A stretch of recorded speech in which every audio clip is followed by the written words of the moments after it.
ഇനി ഇത് കഴിക്കാൻ അങ്ങ് ജപ്പാൻ വരെ ഒന്നും പോകണ്ടെന്നേ, വെറും മിനിറ്റ് കൊണ്ട് നമുക്ക് വീട്ടിൽ തന്നെ ഉണ്ടാക്കിയെടുക്കാം. അപ്പോൾ അതാ പെട്ടെന്ന് റെസിപ്പി പിടിച്ചോ. പാനിൽ കുറച്ച് ചൈന ഗ്രാസ് ഇട്ട് കൊടുത്ത് 1/2 ഗ്ലാസ് വെള്ളവും 1 ടീസ്പൂൺ പഞ്ചസാരയും ചേർത്ത് ഇളക്കി യോജിപ്പിച്ച് ഒരു ടീസ്പൂൺ ഇൻസ്റ്റൻറ്റ് കോഫി പൗഡറും കൂടെ ചേർത്ത് കൊടുത്ത് മിക്സ് ചെയ്ത് നന്നായി തിളപ്പിച്ച് ചൈന ഗ്രാസും പഞ്ചസാരയൊക്കെ ഒന്ന് അലിയിച്ചെടുക്കാം. ഇതെല്ലാം നല്ലപോലെ മെൽറ്റായി കഴിഞ്ഞാൽ പിന്നെ സെറ്റ് ചെയ്യേണ്ട ഗ്ലാസ്സിലേക്ക് ഇതുപോലെ അരിച്ചൊഴിച്ച് ഒരു മണിക്കൂർ നമുക്കൊന്ന് ഫ്രിഡ്ജിൽ വെച്ച് തണുപ്പിച്ചെടുക്കാം. 1 മണിക്കൂറിന് ശേഷം നമ്മുടെ കോഫി മിക്സ് ഒക്കെ നല്ല അടിപൊളിയായിട്ട് സെറ്റായി വന്നിട്ടുണ്ട്. ഇനി ഒരു മിക്സിയുടെ ജാറിൽ 1 teaspoon fresh cream, 2 teaspoon condense milk, 1 glass നല്ല തണുത്ത പാലും കൂടി ഒഴിച്ചു കൊടുത്ത് മിക്സിയിൽ ഒരു 3 ടൈംസ് ഒന്ന് പൾസ് ചെയ്തെടുക്കാം.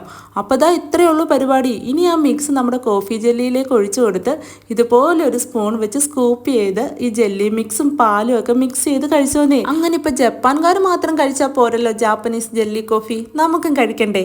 ഇപ്പൊ തന്നെ പോയി ഉണ്ടാക്കിക്കോ. ഇനി ഇപ്പൊ നോമ്പുകാരുണ്ട്, ജെല്ലി സെറ്റ് ചെയ്ത് വെച്ചോ. നോമ്പ് തുറക്കാൻ നേരത്തേക്ക് മിൽക്ക് മിക്സും കൂടെ ഒഴിച്ച് കഴിച്ചാൽ മതി.